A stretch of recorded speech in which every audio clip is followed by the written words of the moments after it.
오늘 본문은 서기관과 바리새인 몇 사람이 예수님께 표적을 보여달라고 요구하는 그런 내용으로 시작하고 있습니다. 표적이라고 하는 것은 영어로 사인 이렇게 그 표현을 하는데요. 어떤 표시입니다. 표시. 평범하지 않은 어떤 표시.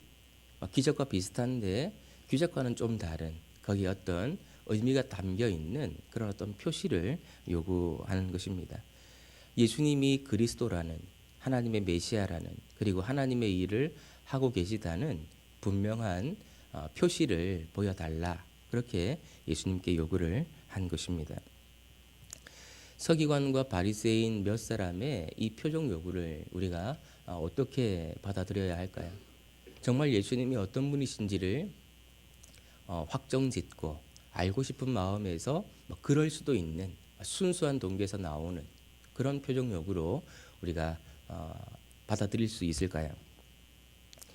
지금까지 마태복음 문맥을 쭉 살펴보면 이 바리새인들에게서 순수한 동기로 예수님께 표적을 요구했다 이렇게 보기는 어려워 보이는 증거들이 여러 있습니다.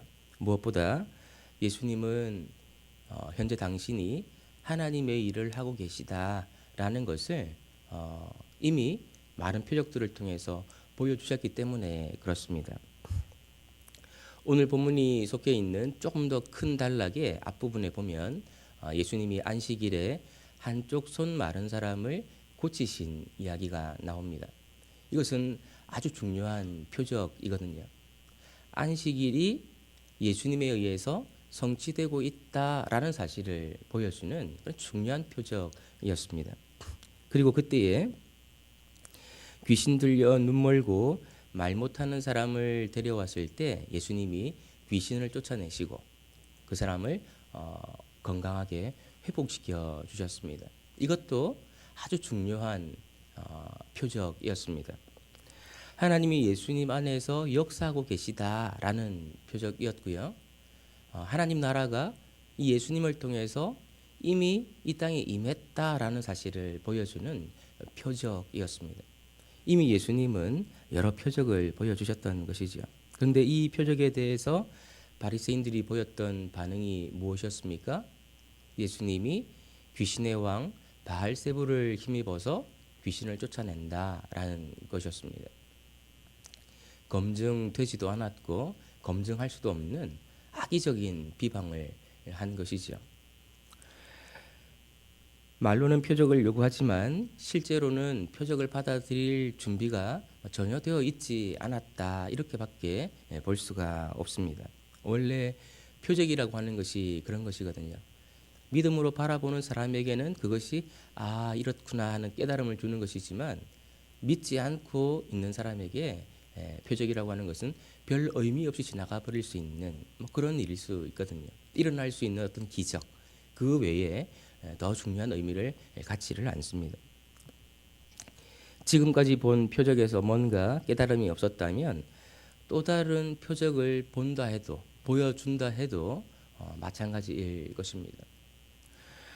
누구보다도 이들의 의도를 간파하고 계셨던 분이 바로 예수님이셨는데요. 예수님은 악하고 음란한 세대가 표적을 구한다라고 말씀하시면서 그들의 옳지 않음을 드러내셨습니다.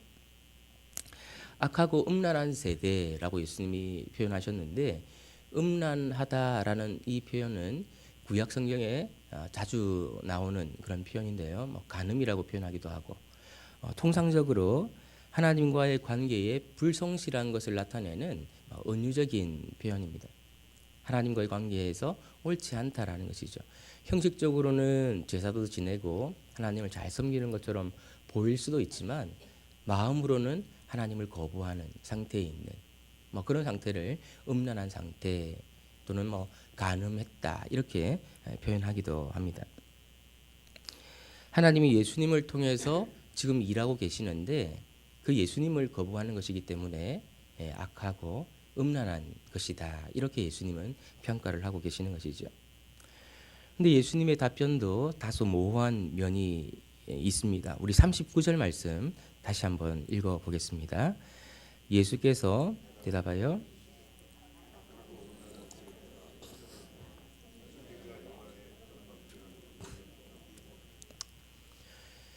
서기관과 바리새인 몇 사람이 예수님께 표적을 요구했는데 예수님께서 하시는 답변이 요나의 표적 외에는 밖에는 보일 표적이 없다 이렇게 말씀하시는 것은 표적을 보여주시겠다는 걸까요? 표적을 보여주지 않으시겠다는 걸까요? 어떻게 보면 바리새인들이 요구하는 표적을 거부하시는 것처럼 보이는데 꼭 그렇지만도 않아 보입니다. 왜냐하면 요나의 표적을 언급하시기 때문에 그렇습니다. 요나의 표적이라고 하는 것이 무엇일까요? 요나의 표적이라는 말은 이미 일어난 일을 의미하기도 하고 앞으로 일어날 일을 암시하는 그런 표현이기도 합니다.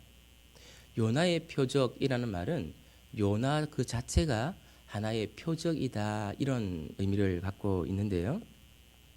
왜냐하면 요나가 바다에 던져져서 거의 죽은 것과 같았는데 다시 마치 부활하듯이 살아나서 니느웨 사람들에게 하나님 말씀을 전했거든요. 근데 요나에게 일어났던 일과 비슷한 일이 사실은 니느웨 백성들에게도 일어났습니다. 니느웨 백성들은 죄를 많이 지어서 하나님의 심판을 받아 죽도록 운명 지어졌는데 요나의 전도를 듣고 회개해서 심판에서 벗어나서 살게 되었거든요. 요나의 모습이 니느웨 사람들에게 반영이 된 것이죠. 예수님이 그런 요나를 자신과 비교하신 것은 당신의 죽음과 부활을 암시하신 것으로 볼 수 있다는 것이죠. 요나의 표적밖에 보일 표적이 없다라는 이 말씀의 의미는 예수님의 죽음과 부활이 최고의 그리고 유일한 표적이라는 것을 말씀하시는 것으로 우리는 이해할 수 있습니다. 서기관과 바리새인들이 표적을 구하는 이 모습을 보면서 우리도 이 서기관과 바리새인들처럼 표적 구하는 신앙에 머물러 있는 것은 아닌지를 살펴보고 좀 주의할 필요가 있습니다. 표적을 구하는 것 자체가 나빠서라기보다는 예수님이 이미 우리에게 최고의 그리고 유일한 표적을 이미 주셨기 때문에 그렇습니다. 그것은 바로 부활이라는 표적입니다. 신약 성경의 제자들이 신약 성경을 기록하면서 얼마나 조심스럽게 그리고 확신을 가지고 부활에 대해서 증거하고 있는지를 우리가 주의해서 읽을 필요가 있습니다. 부활은 확실히 일어난 일이고 이것은 예수님께서 이 땅에 계시는 동안 가르치시고 행하신 그 모든 일들이 정당했다라는 하나님의 증거라고 주장하고 있습니다. 그분의 가르침을 안심하고 따라도 된다는 하나님의 표적이기 때문에 성경 말씀을 읽고 또 예수님의 가르치신 그 내용들을 읽을 때에 이거는 하나님이 입증해 주신 내용이다 라고 생각하고 아멘하고 받아들이면 되는 것입니다. 예수님은 이 세대 사람들 악하고 음란하다고 평가하셨던 이 세대 사람들이 장차 받게 될 심판을 경고하십니다. 41절 42절 말씀 같이 한번 읽어보겠습니다. 심판 때에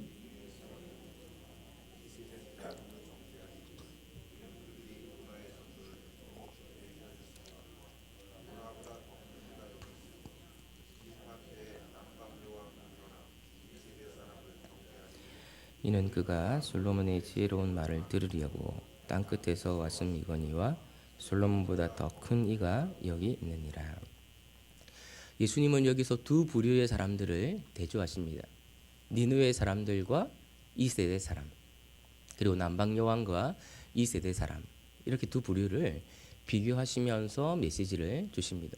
근데 여기서 니느웨 사람들과 남방여왕은 이방인이고 이 세대 사람은 유대인이라는 점에서 서로 대조적입니다. 대조되고 있는 내용의 핵심이 무엇인지를 우리가 간파를 해야 되겠는데요. 대조되고 있는 내용의 핵심은 이런 것입니다.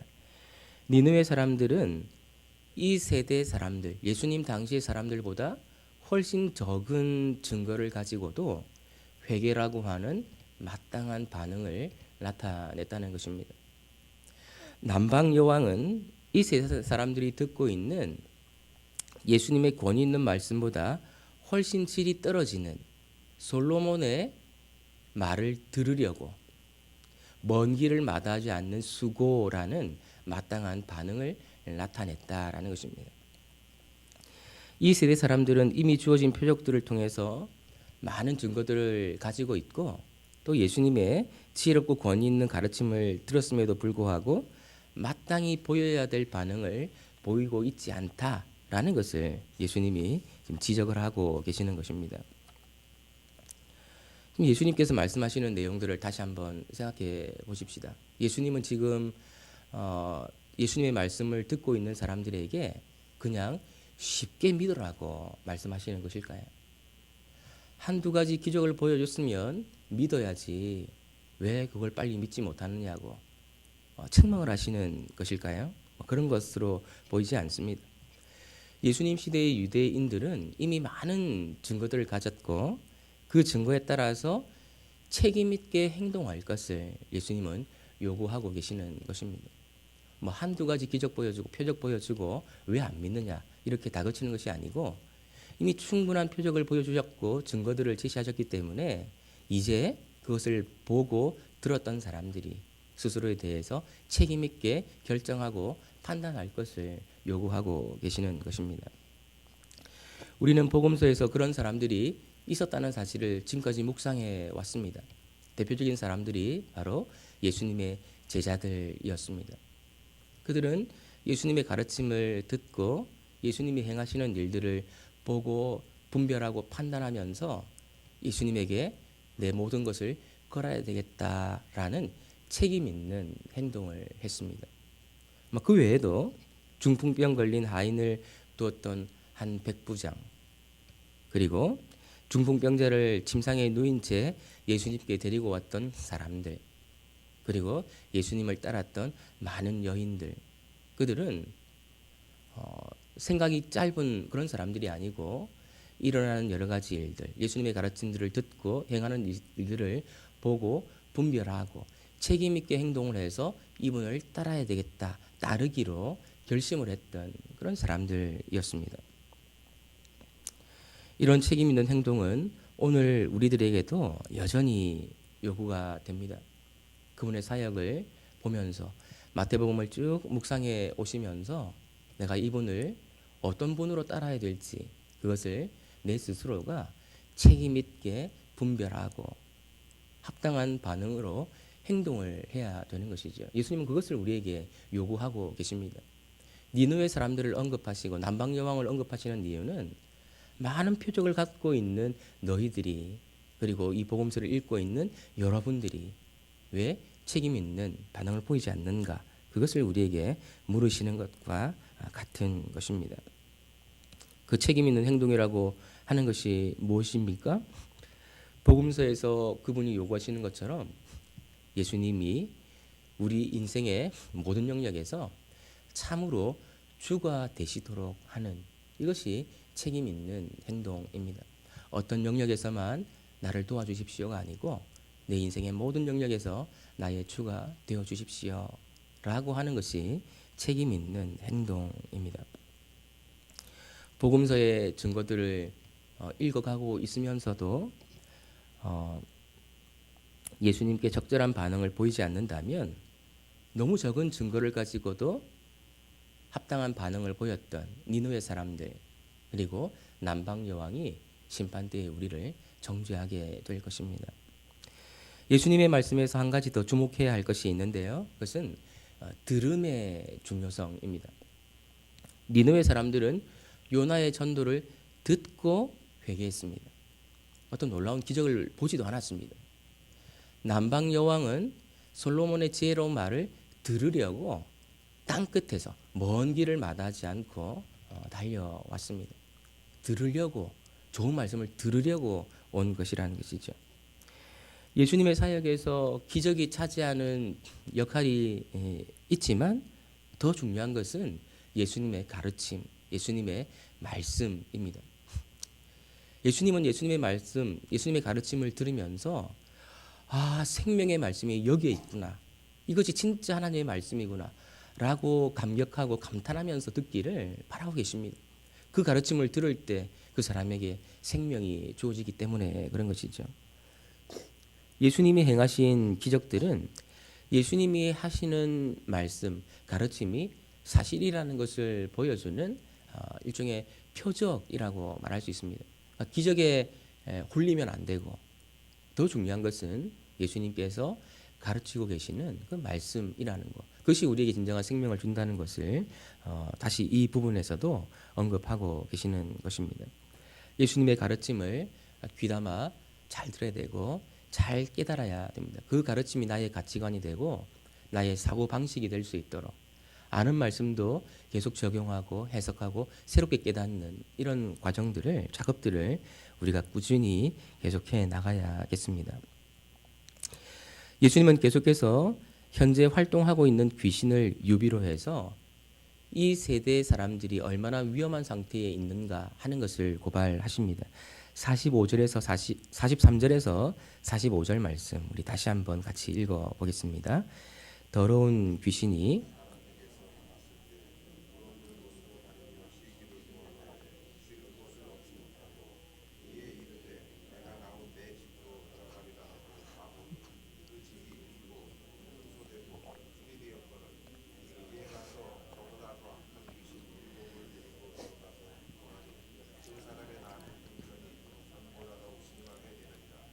이 악한 세대가 또한 이렇게 되리라. 더러운 귀신이 사람에게서 나갔다고 하는 언급은 바로 앞 본문을 떠올려 줍니다. 바로 바알세불 논쟁을 불러일으켰던 사건이었지요. 더러운 귀신을 예수님이 쫓아내셨는데 거기에 대해서 바리새인들은 귀신의 왕 바알세불을 힘입어서 귀신을 쫓아낸 것이라고 비방을 했습니다. 어쨌든 어떤 사람에게서 그 사람을 주관하던 귀신이 쫓겨 나갔습니다. 지금 이 세대 사람들이 어떤 상태에 있는가 하면 예수님 때문에 귀신이 쫓겨나고 있는 그런 상황 가운데 있다는 것입니다. 하나님의 아들이신 예수님께서 이 땅에 오셨기 때문에 귀신이 제 역할을 못하고 힘을 잃고 권세를 잃고 사람에게서 쫓겨나고 있는 이런 상황 가운데 있다는 것이지요. 그래서 마치 집으로 치면 비어있고 청소되고 있고 수리된 그런 집과 같은 상황 가운데 사람이 처해 있다는 것입니다. 근데 하지만 이 상태가 굉장히 위험한 상태일 수 있는데 그 이유는 무엇인가 하면 적절한 후속 조치가 따르지 않을 때 더 악한 귀신들이 그 청소된 빈 집에 들어올 수 있기 때문에 그렇다는 것입니다. 만약에 그 일이 발생하게 된다면 그 사람은 이전 상황보다도 더 안 좋은 상황 가운데 처할 수 있음을 예수님 지금 경고하고 계시는 것입니다. 예수님을 통해서 하나님 나라를 경험하고 있는 사람들, 표적을 보고 그것이 표적이라는 사실을 하나씩 깨달아가고 있는 사람들은 예수님에 대해서 중립적인 태도에 머물러 있어서는 안 된다는 것입니다. 예수님이 어떤 분이신지 알아가고 있는 사람은 조금 더 자극적인 표적을 기다리고 그 표적을 보면서 내가 예수님께 더 깊이 나아갈지 말지를 결정해야지 하는 상태에 머물러 있어서는 안 된다는 것입니다. 유보적인 상태, 조금 더 지켜보자 라는 상태는 위험한 상태일 수 있다고 예수님은 경고하시는 것입니다. 이미 많은 표적들이 주어졌고 많은 증거들이 주어졌기 때문에 지금 책임 있는 행동을 해야 된다고 예수님은 말씀하고 계시는 것입니다. 그렇지 않으면 더 악한 귀신이 청소된 집에 들어온 것과 같이 너희들을 장악할 수 있다고 경고하고 계시는 것이죠. 예수님은 이 세대가 악하고 음란하다고 말씀하셨습니다. 이 세대라고 표현하신 것은 아마도 바리새인들을 직접적으로 거론하지 않기 위해서일 수도 있지만 단지 사람들뿐만 아니라 그 사람들을 포함하고 있는 어떤 문화 그리고 문화 배후에서 그런 문화들을 생기게 만드는 악한 영적 세력까지도 염두에 두시고 이 세대라고 표현하셨을 수도 있습니다. 예수님 당시 세대가 악하고 음란했던 것처럼 유대인들은 표적을 구하고 헬라인들은 지혜를 구하나 이렇게 바울이 얘기했던 것처럼 그 세대는 표적을 자꾸 요구하는 그런 세대였던 것 같습니다. 근데 그 세대와 마찬가지로 오늘 우리 세대도 악하고 음란합니다. 하나님을 믿는 것을 비과학적으로 보는, 이상하게 보는 그런 문화가 사실 우리 세상에 있습니다.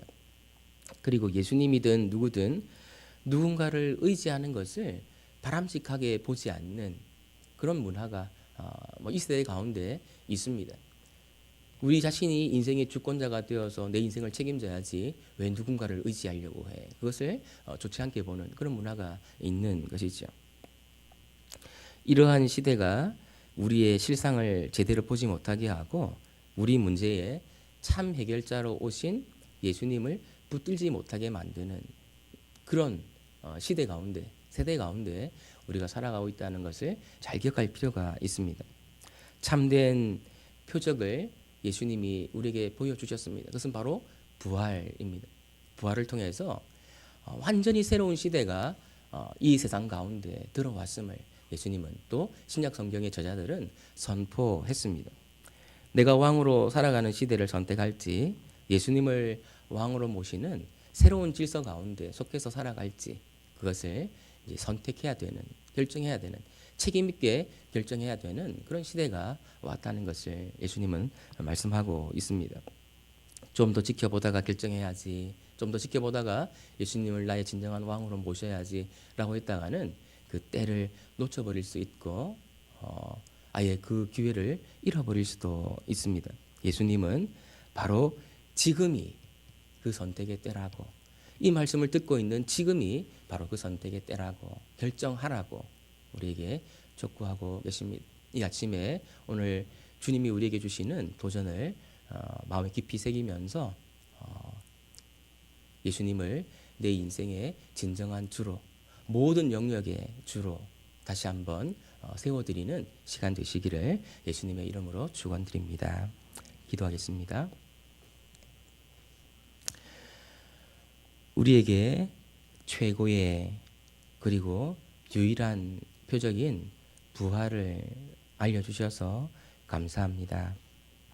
때때로 치유 집회와 같은 기적이 일어나는 것을 보면서 마음이 혹할 때가 있는 것을 고백합니다. 하지만